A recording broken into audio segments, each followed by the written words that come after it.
நான் உங்கள் நண்பன் பாரதி. என்னடா கிட்டிகிட்டு இருக்கானோ அப்படின்னு தானே பார்த்துட்றீங்க.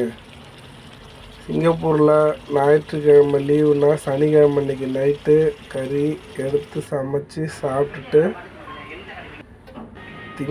ஞாயிற்றுக்கிழமை அன்றைக்கி மதியம் 12 மணி தான் எழுந்திரிப்போம். இது வெள்ளை பன்னி. நானும் என் நண்பரும் ஒரு மார்க்கெட் போயிட்டு வெள்ளை பன்றி எவ்வளோ கறி இருக்குது பாருங்கள். இங்கெல்லாம் ஒரு கிலோ 1000 ரூபா நம்ம இந்தியா மதிப்புக்கு வரும். 1000 ரூபா, 700 800 அந்த ரேஞ்சு தான் இருக்குது. டிஃப்ரெண்ட்டு சின்ன சின்னதாக வெட்டி தரான், நல்லா பெருசு பெருசாகவே வெட்டி தரான். சொல்கிற வச்சே கேட்க மாட்டேங்கிறானுங்க. ஏன்னா இங்கேயே வெட்டி வாங்கிட்டு போயிட்டு அங்கே ஒன்றா ஈஸியாக இருக்கும். சும்மா அலசிட்டு மட்டும் அப்படியே சமைக்கிறதுக்கு ஆரம்பிச்சிடலாம்.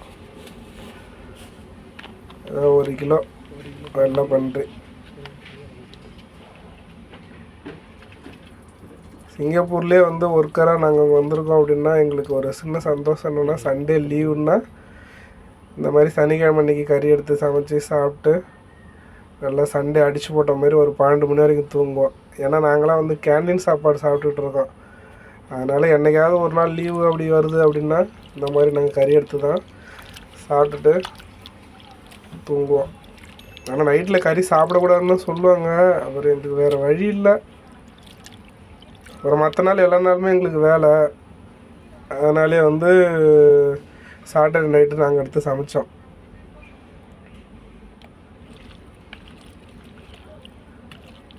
ஏன்னா வெள்ளை பண்ணி எப்படின்னா எந்த பண்ணியாக இருந்தாலும் வாடை அடிக்கும் தான். அதுக்காக முன்னாடியே ஒரு ஸ்பூன் மஞ்சத்தூள் போட்டு நல்லா வாஷ் பண்ணி எடுத்துப்போம்.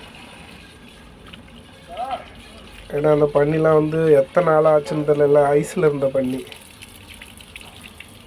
10 நாள் ஆச்சா 15 நாள் ஆச்சானே தெரியாது.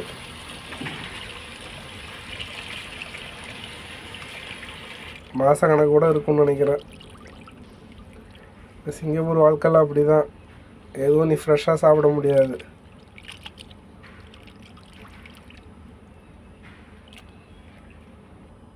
வெளிநாடு பாஸ்போர்ட்டை தொட்டவன் திரும்ப அவன் சந்தோஷத்தை ஃபுல்லாக இழந்துருவான். அவ்வளோதான். வெளிநாடு போயிட்டினாலே வாய்ஸ் ஃபுல்லாக வெளிநாடு தான். வீட்டில் இருக்கணும்னு உங்களுக்கு தோணாது. காசு சம்பாதிக்கணும் ஃபுல்லாக போயிட்டு சந்தோஷத்தை ஃபுல்லாக தொலைச்சிருவோம். காசு மட்டும்தான் இருக்கும். அதான் பாஸ்போர்ட்டை தொட்டவன் கெட்டான். காலையில் 5 மணி இல்லைன்னா 5:30 மணிக்கு எழுந்திரிச்சு வேலைக்கு போகணும். வேலைக்கு போயிட்டு நைட்டு 9 மணி ஆகும் 10 மணி ஆகும் வர்றதுக்கு. அது குளிச்சுட்டு கேண்டீன் சாப்பாடு ரெடியாக இருக்கும். அது மரண விலாசாக இருக்கும் கேண்டீன் சாப்பாடு. வேறு வழி இல்லாமல் அதையும் சாப்பிட வேண்டியதுதான். இதுதான் வேலை சிங்கப்பூரில். இந்த வேலை நம்ம ஊரில் பார்த்தாலும் அவ்வளோ காசு வரும். ஆனால் இந்த மாரி வேலை யார் தருவாங்க? தர மாட்டாங்கன்னு நினைக்கிறேன். காலையில் 8 மணிலேட்டு நைட்டு 8-9 மணி வரைக்கும் வேலை பார்த்தா சிங்கப்பூரில் ஒரு 2500 3000 ரூபா வரைக்கும் சம்பளம் வரும் நார்மலாக. அதுக்கு மேலே ஹையாக வாங்குறவங்களாம் வாங்கிட்டு தான் இருக்கிறாங்க. பேசிக்காக சொல்கிறேன். புது பசங்களே அதுமாரி தான் சிங்கப்பூர் வர்றவங்க ஃபுல்லாகவே அப்படி தான் இருக்கிறாங்க. ஏன்னா எங்கெல்லாம் ஒரு வருஷத்துக்கு ஒரு டைம் தான் லீவ் தருவாங்க. ஃபேமிலி போய் அப்போ தான் பார்க்க முடியும். அதையும் பார்க்காம நிறைய பேர் இருக்கிறாங்க. வருஷத்துக்கு 5 வருஷத்துக்கும் போகிற ஆள் இருக்காங்க. 10 வருஷம் கழிச்சும் ஒரு டைம் ஊருக்கு போகிற ஆளுங்களாம் இருக்கிறாங்க. அதான் சொல்லலை, பாஸ்போர்ட்டை தொட்டு வெளிநாடுன்னு ஒன்று போக ஆரம்பிச்சுட்டா சந்தோஷம் ஃபுல்லாக இழந்துட வேண்டியதுதான்.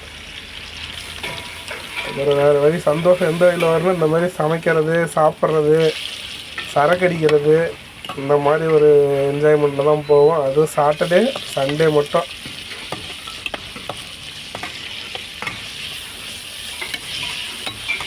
காசு அதிகமாக இருந்தால் நிம்மதி இருக்காதும்பாங்க. நிறையா சம்பாதிக்கிறோம், இருந்தால் சந்தோஷம் கிடையாது சிங்கப்பூரில்.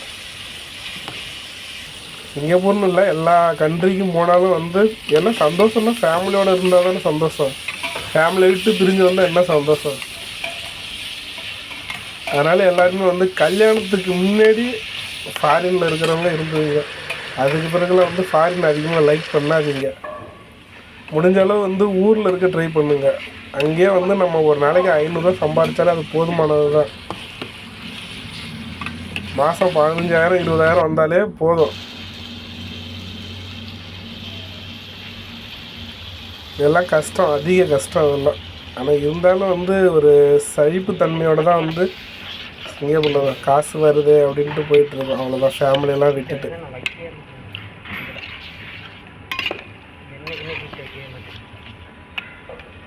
நாங்களும் பன்னிக்கறி வறுவல் ஒரு ஆஃப் கண்டிஷன் வந்துருச்சு. அதுதான் அன்றைக்கி கறி வரைக்குமா பார்க்கணுமா நாங்கள் இருக்கிற ஹாப்பி. எவ்வளோ பெரிய சந்தோஷமாக இருக்கும் தெரியுமா. கறி செஞ்சு எடுத்துகிட்டு போயிட்டு உக்காந்து 2-3 பேர் உட்காந்து பேசிக்கிட்டு சரக்கு அடிச்சுட்டு அப்படியே பேசிட்டு ஒரு 12-1 மணி ஆகும், 2 மணி ஆகும். திரும்ப போயிட்டு தூங்க ஆரம்பிச்சிடுவோம். அப்புறம் ஞாயிற்றுக்கிழமை 12 மணிக்கு தான் எழுந்திரிப்போம். ஏன்னா ஒரு நாள் தானே லீவு. அது சில கம்பெனியில் வந்து எல்லா நாளுமே வேலையாக இருக்கும், ஞாயிற்றுக்கிழமையும் வேலையாக இருக்கும்.